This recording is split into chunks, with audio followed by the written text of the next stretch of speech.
So it's time for an update. I put my daughter on the ketogenic diet. She has special needs and she's 12 years old now. I put her on the ketogenic diet last June, and it's now, if you can see the Christmas behind me, it's now almost Christmas, and so it's been about 6 months.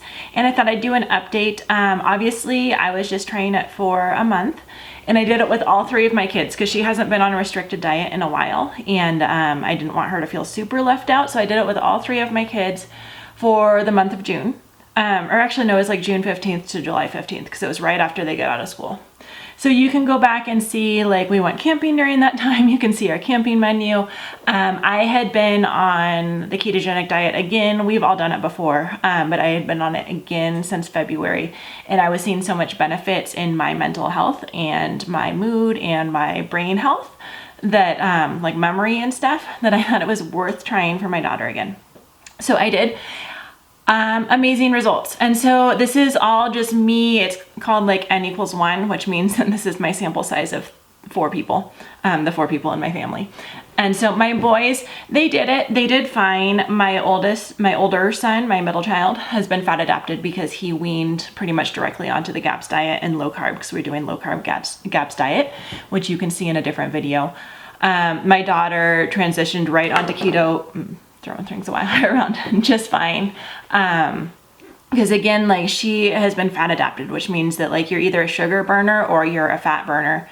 And ideally our bodies can go between the two, but in the United States with our food pyramid, with that huge thing of grains and then like fruits and then sugars, all of that is going to cause your body to only want to burn sugar. So some people can have a hard time transitioning into keto, but really keto and being able to burn fat is our natural state. So anyway, she had no problem. My littlest guy had never been low carb before, and he had like a little bit more of a rocky transition where he was just a little bit tired and like kind of cranky for the first couple days. But my older 2 kids had already done this, so their body's kind of like really excellent at being able to burn fat and not sugar. And so they did just fine. So anyways, after the 30 days, I didn't see much of a difference in the health or really behavior or anything of my 2 boys. But my daughter, who has special needs, and her biggest problem prior to keto was processing. And so like you tell her something and it would take her like a few seconds, which doesn't sound like a lot, but it really is a lot. To take a few seconds to process everything that's said to you. So in her IEP, which is our individual education plan, that kind of helps her teachers and aides and like substitutes that come in to be able to teach her, I had very specifically said you need to only give her one direction at a time, and you need to allow her like 10 or 15 seconds to process it before you give her another direction, or you need to allow her to complete that. Because a lot of times it'll look like she's just not able to understand. She is. You just had to give her time to process. And so that was the biggest difference that I saw, is as soon as she was in ketosis, which again, and I can go into this in a different video, but when your body's used to running on fat, she was in ketosis in probably 24 hours, even though she didn't do a fast or anything because she's 12. So she was in ketosis, and immediately it's just like, I would say, hey, can you go get that for me? And she would just go do it, where before it'd be like, wait, what? And it was just, it seems like a little thing, but it's something that it allows her to respond in normal conversation. So we'd go to the park and other people would talk to her, and she would very well be able to carry a conversation on with strangers that didn't know to allow for that processing time. So her processing speed went way up to the point where we just had our IEP this past month, and I took that off. I'm like, you don't need to allow extra time. Like, you can just talk to her kind of in a normal conversational tone. And so that was our biggest like brain boost health, and just that alone would be enough for me to keep her on keto, but there was more benefits. And so I'm going to keep telling you about those. And so the second one, that kind of, all of this is going for quality of life. I'm not looking for a complete cure. We've already done the GAPS diet, and I have a lot of videos about that. So her gut is pretty good. So right now we're just looking for that brain boost and that cognition boost. And so keto has really done a lot for us. So the next thing that I saw that made the biggest like impact in her quality of life and our family life is impulse control. And this is where I was taking her off keto once a month just to kind of do a check and see Do you still need to be on it? Is it still having benefits for you? And again, within like 24 to 48 hours of being off keto, her impulse control was just hard.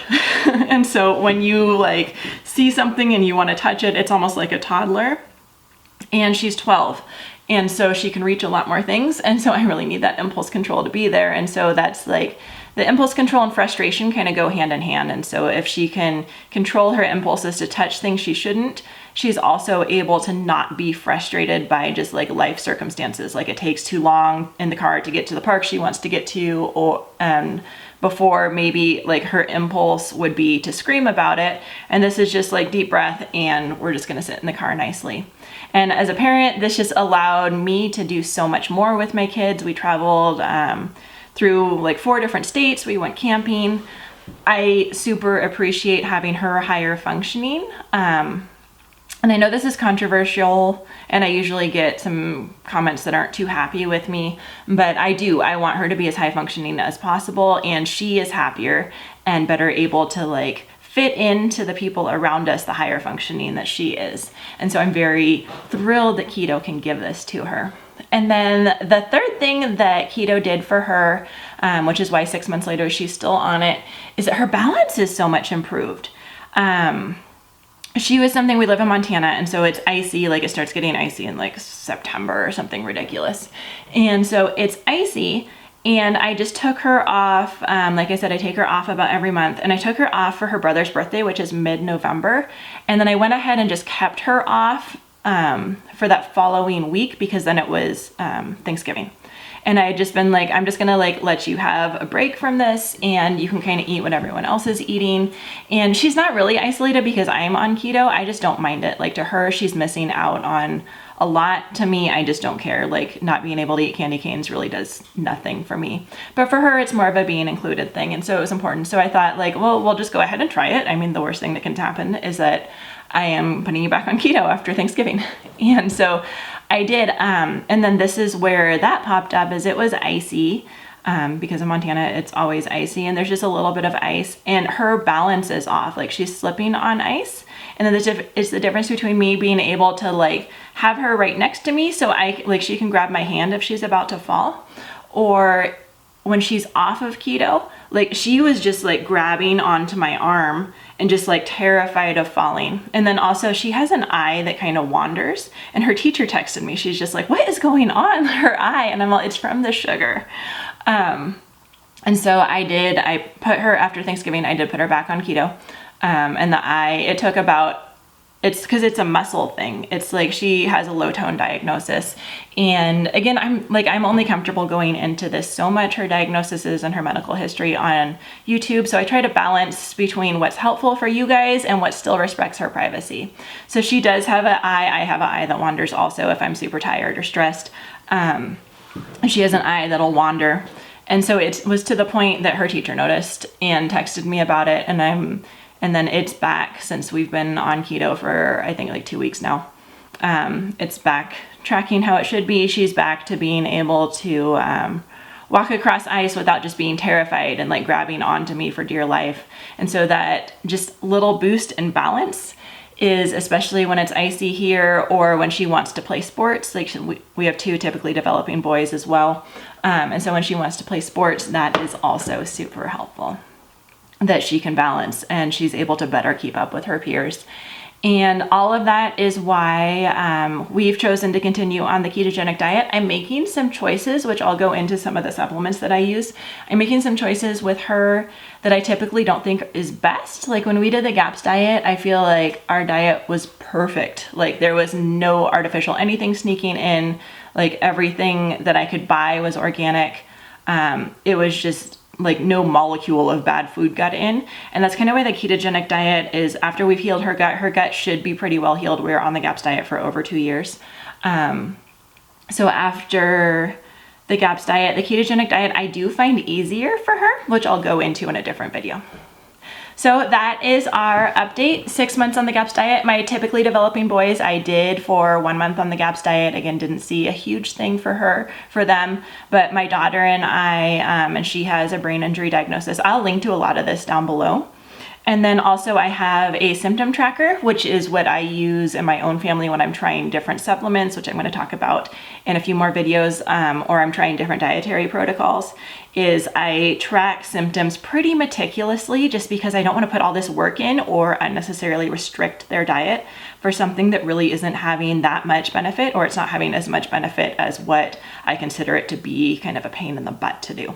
Because none of us parents are doing anything with our kids because we're bored. We're all doing this because we want them to have the best health possible.